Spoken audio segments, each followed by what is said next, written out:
Navia is the brand new character joining Genshin for 4.3, and she is the first Geo character to be released in a year and 11 months. Naturally, there are some huge expectations that she will be the savior for the Geo element, as well as others thinking she'll be dead on arrival because of her lackluster element and weapon type. Well, I've been testing Navia for about 12 hours now, as much as I could possibly get in the time that I was given to test her. And I kid you not, playing Navia has been some of the most fun I've ever had playing Genshin Impact, so I want to talk about that, as well as also letting you know a couple places where she misses the mark, and overall give you my take on whether Navia lives up to the hype or lack thereof it, whether you should consider pulling her, and how to get the most out of her if you do. Welcome to Jello Impact, where we build and test every single character to help you decide who you want to wish for and build. Navia is a Geo Claymore who specializes in dealing huge nuke damage from her skill, while the rest of her kit is centered around maximizing these nukes. She's best played as a carry, in my opinion, by building your team around making her deal the most damage possible. And you'll be handsomely rewarded for doing this because of her skill's very high multipliers. But first, let's just talk a bit about how her kit works.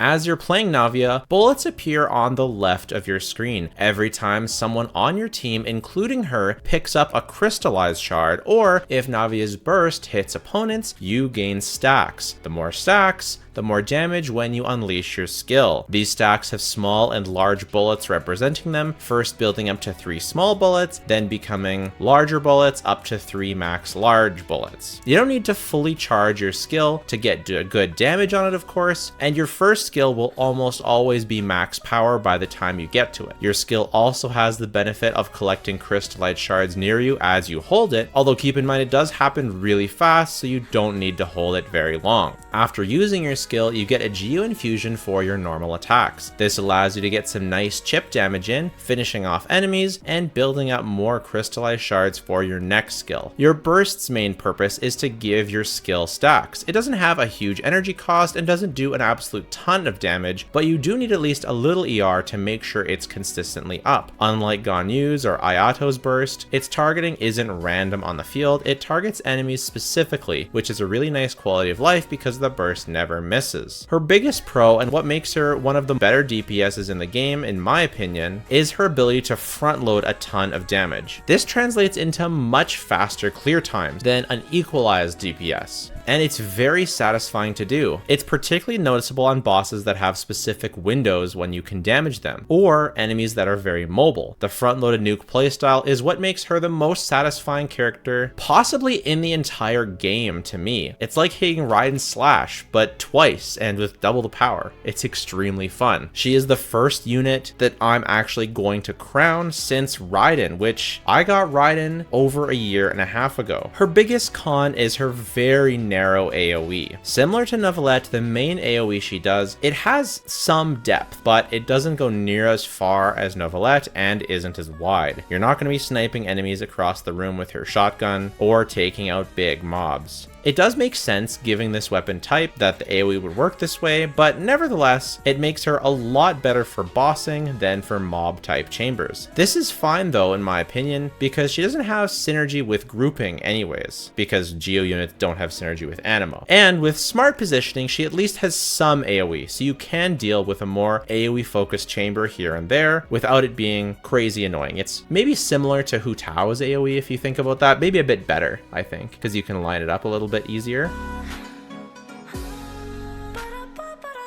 Moving on to teams. There were 3 teams that I played that I loved the most, and a bunch that worked, although they weren't as favorable in my opinion for how they felt to me. My favorite one is one you see here, with Navia obviously being the focus, Farina being a main buffer and sub DPS, Zhongli being your defensive shielder. He's actually a really important piece, not only for creating crystallized shards, but creating geo resonance, giving his geo defense shred, providing some energy to nasty Millilith buff. He's actually a really good part partner on this team. And then of course Bennett, who is an integral part to almost all Navia teams at this time, which I know a lot of you guys don't love playing with Bennett, but Navia is an attack scaler, so that means that she wants her attack buffed, and Bennett is just absolutely incredible at buffing attack. If you have her signature weapon, or if you're using a 5-star with a lot of attacks such as Wolf Gravestone or the Unforged, Bennett's buff isn't as big of a deal, so you can get away with some other options, but generally Bennettless teams will perform a lot worse than ones that do have him.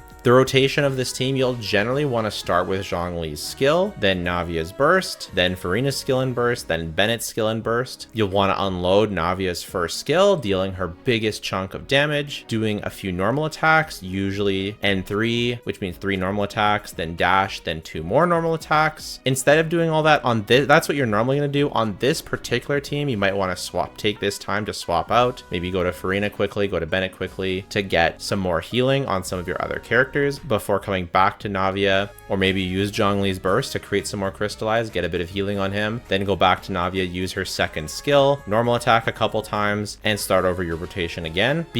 She is a carry character, but she is not tied into staying on field the whole time, so you are able to swap off her and refresh other characters' buffs and skills. So you want to make sure that you stay up to date with people's rotations as they learn more. I only had 12 hours to play with her, so I did my best, and I collaborated with some other people, namely Thunda, who I'll link in the description, to find the most optimal ways to play her for now.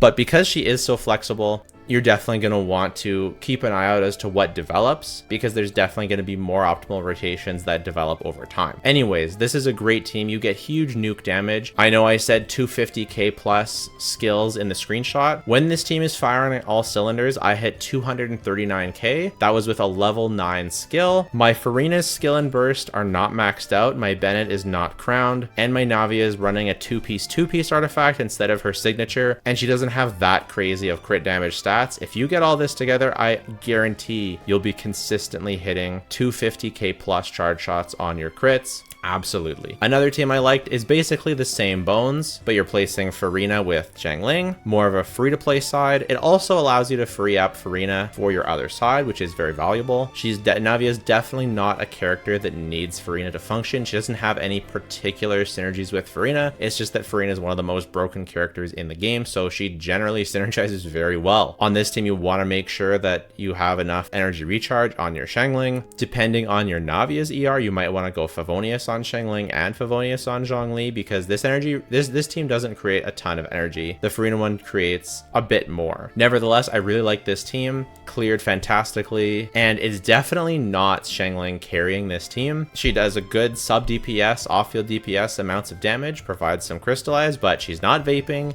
she's not melting, she's not doing any reaction type damage. Navia is front and center on both of these teams. You can also run Fischl. This is solid if you need Electro for like Simon or something, although Navia is actually one of the better characters to just brute force the algorithm of semi-intrinsic overseer network. She's one of the better characters to brute force it because she does so much concentrated front load nuke damage. The Weenot's not in the game right now, but I imagine, or not in the Abyss right now, but I imagine she would be one of the better characters for bosses like that. The front loading is just so much fun. This was my third favorite team, or one of my top 3 favorite teams. I think I like it better than the Xiangling variant. The nice thing about this one is it runs a lot smoother than the Furina team. You don't have to switch back and forth between a bunch of characters. It's much more straightforward. Open with Zhongli's skill, Navia's burst, Yelan's skill and burst, or burst and skill, whatever you want to do in charge shot, or if you have Constellation 1, you can use both skills. Then Bennett last, and then back to Navia. You could even use the downtime to get a second skill for your Yelan. Very, very good team. Switching it up a little bit, I did want to provide at least one Bennettless team. There are a couple on here, but at least one competent Bennettless team for you guys who really don't want to use Bennett. This one's actually a pretty good option. It is going to work a lot better if your Navia has her signature or another weapon with high base attack, because you're not obviously running Bennett in this team. But you do want to have Charlotte on Constellation 4 so that she can afford to run the Thrilling Tales and not have too much energy issues. You still will have energy issues. You still need to build lots and lots of substats of ER for your Charlotte. Charlotte, but running the Thrilling Tales allows her to actually compete with Bennett on a much closer level, and this team was able to 36 star very, very easily on the second side, no matter whether it was a Simon, whether it was Capellia, whether it was the chicken, of course. This team actually performed quite well for a Bennettless team. I heard some people talking about Aggravate Navia, and it did sound pretty sus and pretty weird to me. She doesn't have any particular synergy with Aggravate, but since people were talking about it, I thought I'd try it out, and I mean, it cleared. This is much less of a Navia-centered team and much more of just running Navia in your Aggravate team, and yeah, I mean, it works. If you want to use it, you can, but I don't necessarily recommend it. Like, just putting Kazuha in this slot is going to be a lot more synergistic and better, and Navia has better teams as well. So, but you know, if you just really want to use it, then absolutely. There's also some cool dual DPS stuff that you can check out, running her along with Linny. I didn't spend the time to really craft rotations and really learn the mechanics of getting this team up and running. It is a bit more skill intensive with how you're swapping and when you're using Linny's skill and burst and charge shots and how many you're using and when you're using Navia's skills, etc. But they have pretty good synergy because they both kind of want to run Zhongli and Bennett, and it's a pretty cool example of a dual DPS team that actually should work and that should actually have some pretty great synergies. The only other issues, you're gonna maybe have a lack of uptime on Linny's passive, so it's probably neither of their optimal teams, but definitely one that you can run. You can also run dual DPS with Novelette. You can either run her as more of a sub DPS slash support using Jean, or if you're using prototype Amber Novelette, you can run more of a dual DPS with Zhongli. It works, but I didn't delve super into it while I was playing because I like Navia best as a carry. So I didn't go too hard into learning dual DPS stuff since it just seems like more trouble than it's worth to me. But this is definitely a really cool team, like lots of really cool looking characters. So if you want to run it, definitely should. And now we come to the tragedy section, which is the teams that I did not get to test. And it's because MiHoYo has not run Albedo for a very long time, for over a year. And I only started content creation. I've gotten every single character that's come around, but Albedo has not come around yet. So I haven't gotten to test her with Albedo, which is super sad. Basically, anytime you saw Zhongli when I was talking, you can sub for Albedo. You're gonna get less comfort, but you're gonna get higher damage. It's unclear, and this is why I feel so bad that I can't test it, whether or not the crystal shards will be enough to get Geo Resonance. It should be, but unfortunately you're gonna have to check out some other videos. But as soon as he reruns, I will get him, and you know, as soon as they rerun these characters, I'll never have this issue again. So don't worry about this happening for the future. I do have every single other character except for the ones that haven't rerun since I started doing content creation, and also Mona, because Mona hates me apparently. But you can also do a triple Geo. Now Navia does have a passive that incentivizes or de-incentivizes triple Geo, but that's where you can put someone like Ningguang. So you can run, you're gonna get technically the most damage if you just use Ningguang as a skill buffer so that Navia can run through the Jade screen and Ningguang can pass the Thrilling Tales to Navia. This is how you're gonna get really high, maybe the highest personal damage from Navia herself. I in practice really don't like the team because Ningguang, her skill just disappears if you don't use it properly, and walking through it is a huge pain, and overall the DPS is just less than using one of the other options. But I think Albedo in this slot will actually be pretty good, but you're gonna have you're also gonna have a really hard time creating crystallizes. So I think you'll have to switch Zhongli out for someone who can actually make crystallizes. Yeah, maybe this will actually, yeah, this should actually be Navia's highest personal damage team, and because you actually need someone to help you create crystallizes with as well. But Albedo in this slot should be very, very good, and you can also do Goro. You can also do some Noelle stuff. My Noelle isn't built well enough. I built her for what I thought would be enough to test her, but unfortunately just not on the level where I felt like she really performed in a way that I could showcase. I think it's not something that's optimal, but something that you can do if you want. Please, if you test her with Albedo, please let me know in the comments how you think it compares to the Zhongli variant. I am dying, absolutely dying to hear, and I will update the pinned comment with the community consensus on Albedo. Moving on to the build guide. She is not a character that scales reaction wise to get to level 90, but she is a raw damage dealing character and values stats above everything, so definitely getting to level 90 eventually is a must. Not as urgent as Swirl and Hyper Bloom and all that stuff, but definitely a must if you want to max her out properly. Talents, another thing you want to max out, starting with her skill. You can see I have it crowned here just because I was having fun with screenshot stuff, but all the testing you saw was level 9 talent. There's no reason, if you're really going to main her, no reason not to get level 9 or crowning her, because again, she just scales off of raw stats. There's no reactions that you can do to boost her damage up. It's all on her. It's all on hitting those big numbers. So you want to make the most of it and hit those big numbers. And it's got huge multipliers, so you get big returns for leveling her skill. You want to focus on normals and burst pretty much evenly. It depends on if you're using more normal attacks or less as to whether normals or burst is more valuable. I would get them both up to maybe 8, something like that, for saving resources, and then do 8 before you, and then take this to 10 before you take them to 9 is what I would do. I wouldn't bother crowning them. Leaving them at 8 or 9 is going to be good enough. For weapons, obviously her signature is her best, although over the Serpent Spine at Refinement 5, it is barely better. So if you already have the Refinement 5 Serpent Spine, you can absolutely stick with the Serpent Spine. It's like a 1% difference from her signature. I did most of the testing on her signature, and that was one of the reasons, is because her signature isn't that huge of an upgrade from the other weapons, and my artifacts are kind of scuffed. So I think the testing that I did is very, very achievable for you, even if you have an R1 or R2 Serpent Spine, or if you're using the free-to-play weapon. As long as you max out her talents and get her actual artifact set, you're going to be getting pretty good numbers, even compared to what I used. I wouldn't be surprised if a bunch of free-to-players did better numbers, just because my artifacts are really not that great. Like, they're good, but you can get an additional 10% increase in her damage from getting her signature set, and her signature weapon isn't a 10% increase, or it's about a 10% increase over other options. Skyward Pride, too much ER. You don't want to use the Skyward Pride on her. You're not going to need 47% ER. Wolf's Gravestone, a good option. Song of Broken Pines, no. Unforged, a good option if you're using Zhongli. That is the other caveat for the Serpent Spine, is you have to use it with Zhongli, and you have to wait a long time in the Abyss to stack it up, which is another reason I was unwilling to test with it. Redhorn Storm Thresher, actually a good option because of the huge crit damage. It's a very solid stat stick. Beacon, a solid stat stick, and Verdict. I think the weapon rating is Verdict first, then Beacon, then the other ones are pretty similar. Looking at 4 stars, the new Ultimate Overlord's Mega Magic Sword, gonna be really solid. Gives you a bunch of attack, just enough ER. Make sure to help those Melazines to get Refinement 5 for it. Generally gonna be her best 4-star option, aside from Serpent Spine, of course. Talking Stick, very cope. Don't do that, like, compared to Serpent Spine, of course. Sacrificial Greatsword, one that people have been talking about a bunch.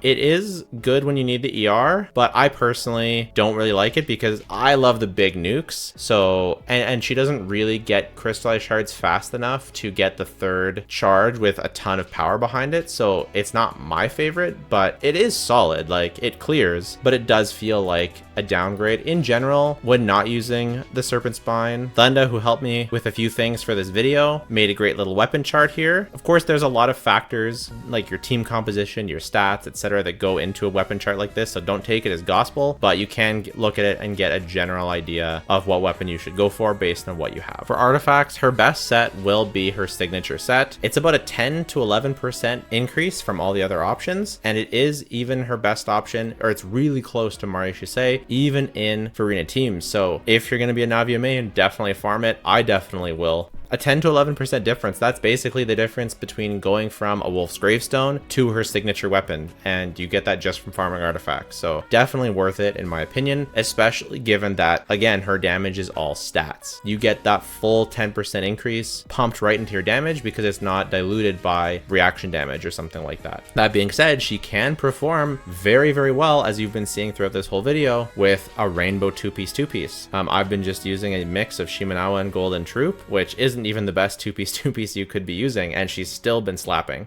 You can use Golden Troop. It's okay. If you already have one, then that's probably what you want to be using. Either that or Mari Shusei if you're using her in Farina teams while you farm out her signature set, or if you just don't want to farm her signature set. But using obviously the 2-piece Archaic Petra, even a 4-piece Petra if you're using her on a dual DPS team, can work, although you're definitely going to be sacrificing her personal damage, and then that's most of the fun of playing Navia in my opinion. For stats, Attack Sands, Geo Goblet, Crit Circlet, Goblet. If you're using a Farina, you can use Attack Goblet, but geo damage is still going to be better. I did play around with an ER Sans when I had no ER substats, but it's just too much ER. You can easily get away with just a couple substats and if you don't have that many, just put some Favonius weapons on your team, and it's definitely worth going for the Attack Sans. Speaking of ER, I've played most of my games with 123 ER, and it has been a good amount. Sometimes I've had to use double Fav. Sometimes one Fav has been enough, depending on the team. I recommend between 150 and 130, depending on the team.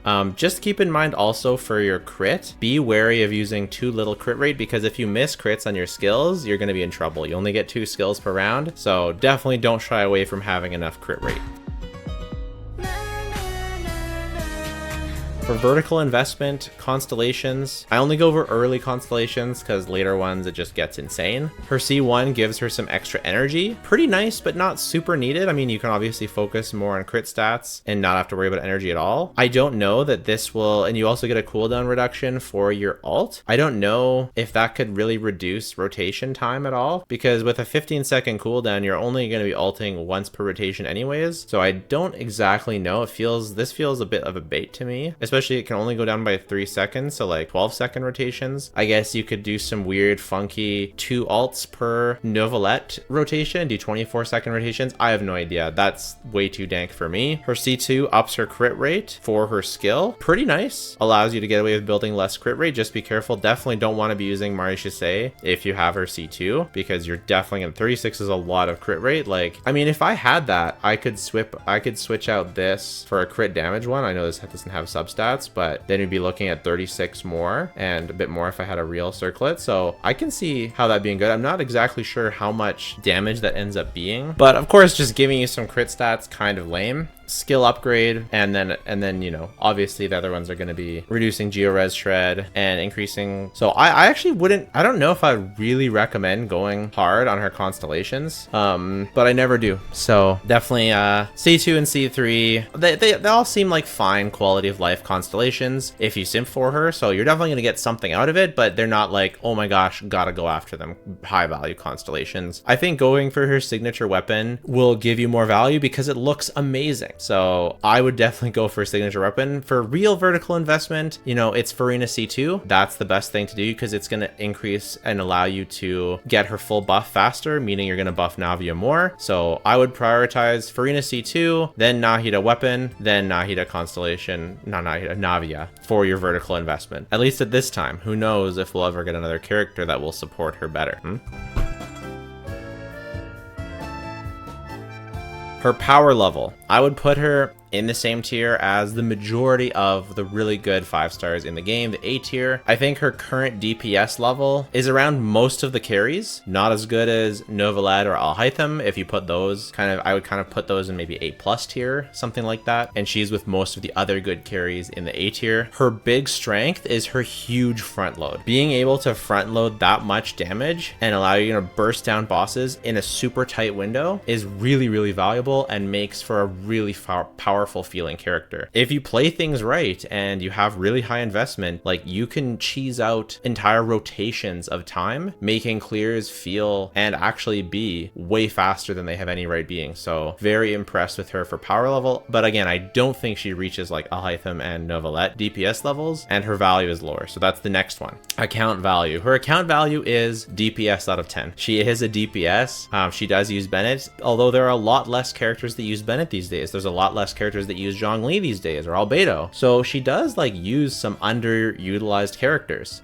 She can use Farina, but she doesn't have to use Farina. So it's like, I don't think she has like great account value because like you don't really need a Geo character, but I think she's as valuable as, like more valuable than certain other DPSs, because I actually do think her front load is really nice and will make it for some really nice clears, but she's nowhere near the value of a support or a Novelette DPS or something like that. For team flexibility, I give it like a 3 out of 5, maybe 3.5, because she does really want Bennett and she does really want another Geo, so either Albedo or Zhongli. But the last slot's pretty flexible, and Geo's pretty good in general. Like being a strong Geo character, you can, and she doesn't want mono Geo, so she can tech in different options. So if you need Hydra, you can tech in Hydra. If you need Electro, you can tech in that. You need Pyro, you can tech in Pyro. She's always going to have options, and Zhongli actually pretty competent at shield breaking, and she's decent as well. So overall, like pretty decent team flexibility, 3.5 out of 5. For enemy versatility, either 3.5 or maybe even 4. I know she can't really hit AoE, but the fact that you can still hit some AoE and have that really front load is very nice. For free-to-play friendliness,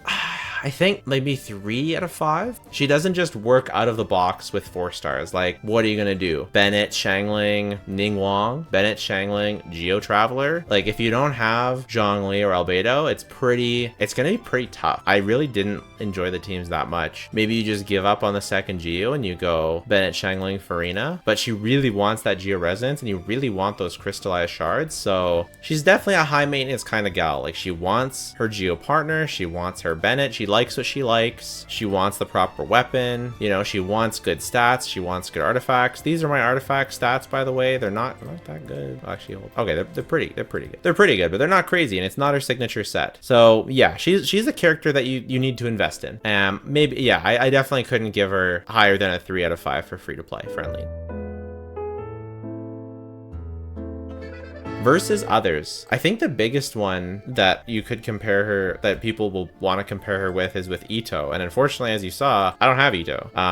I think she's probably better than Ito, but again, I don't have him, so I really don't know. Let me know if you have them both. Let me know how you think they feel against each other. I think my understanding is Ito, he's not quite on the level of these carries, but I haven't tested him, so let me know your thoughts. For others, like another comparison that comes to mind is Eula. Both of them do big nuke damage and rely on raw stats to do damage. She's way better than Eula. Like, Eula's stacking mechanic, she's like Eula done right. Instead of stacking up with normal attacks and taking forever, you stack up with the crystallized shards and then you unload just like that, and you get, I don't know, it's just way more satisfying. And being dispersed over 2 shots is better because you can manage maybe like enemy phases like the Magu Kenki or the Perpetual Mechanical Array who can't hit past a certain amount. You could save your charge shots for later and just better control exactly when you're going to use it. It's not like Eula, it stacks up and you got to wait, but for Navia, you control when you unload that big amount of damage, and I think that makes her a lot better of a character. Plus, I just think she clears way faster. So it's kind of like a nuke character done right. It's like Eula done right. She's also, I guess, has similarities to Ningguang. Like, it's not even close. Like, she's way better than Ningguang. Like, it's a whole other league. Ningguang's really pretty though. I should figure out a way to use her. Yoimiya comes to mind because Yoimiya is also a single target lock character. I think once again, I think Navia is better than Yoimiya. She's not as single target lock as Yoimiya is, and nuking down bosses is better than pew-pewing them down. You get much more control over when you do your chunks of damage, and that's a big thing as well, because Yoimiya is a spread out of her attack string. You can't choose when her big attacks go off. What if the enemy moves right when your big attack goes on? What if you have to dodge? What if something else? Or what if the enemy goes invulnerable? Or you just get to use half your attack string and now you're missing energy and all this. With Navia, you can control exactly when your damage goes, and that's just way better. For future prospects, I think that future prospects are massive for this character. I think right now she doesn't have anyone who synergizes perfectly for that last slot. Yes, Bennett's great, Farina's great, or not Farina's great, Farina's fine, Zhongli is great, but even Bennett, like, I could see there being a better buffer in the future. I could see there being a better Geo character. I could see there being a better off-fielder. I could see there being a better dual DPS. I think the sky's the limit for her future potential. Other people have said, if you had 2 Navias, that would just be ideal because you could just have them both playing off of each other and doing that sort of thing. And I definitely think eventually, whether it's in the form of a 4-star support, whether it's in the form of another 5-star, a lot of people, I don't know where they're getting this from, are talking about Shiori being a Geo character. Who knows who in the future? I wouldn't pull Navia in the hopes of her getting a future support or a future dual DPS or a future potential. I would wait for her rerun if you're in that position, but it's nice to know that it's pretty darn likely that if you do pick up your Navia and you like her right now, it's nice to know that you're pretty darn likely gonna have even better options in the future. And finally, for Overworld and aesthetic, I think she's great in the Overworld, having that Geo Infusion, stacking up your shards. You don't need your burst to do tons of damage, although when it's up, you can just use it. It auto targets. I think she's a perfect Overworld character, to be honest. I'll probably try and add her to my Overworld team and see how I like her. My Yolan Bennett Kazuha team. Obviously, she doesn't have inherent synergy with Kazuha, but for the Overworld, it doesn't matter. So yeah, I'm excited to try it out. And aesthetic, I mean, she's one of the coolest looking characters in the game. One of the most unique, and also in terms of kit design, very, very unique. I just think Genshin knocked out of the park with this character. Just a huge slam dunk home run character. Feels great to play, looks great, amazing animations, personality. I really thought that they were going to do her dirty and make her kind of mid because how much they pushed her in the Archon quest, but I was very surprised and very happy. Hey, I really loved her. If you think I oversold her, if you don't think she's as good as I do, let me know in the comments. I don't think she's perfect. I don't think she's, you know, incredible. She has very clear flaws. Her flaw in especially in terms of her lack of AoE, and her teams don't feel quite right. They don't feel perfectly synergized yet. So she definitely has her flaws, but I think that her pros more than make up for it. You don't need to have a flawless character for them to be a flawless addition to the game. So let me know your thoughts. Thanks so much. Bye for now.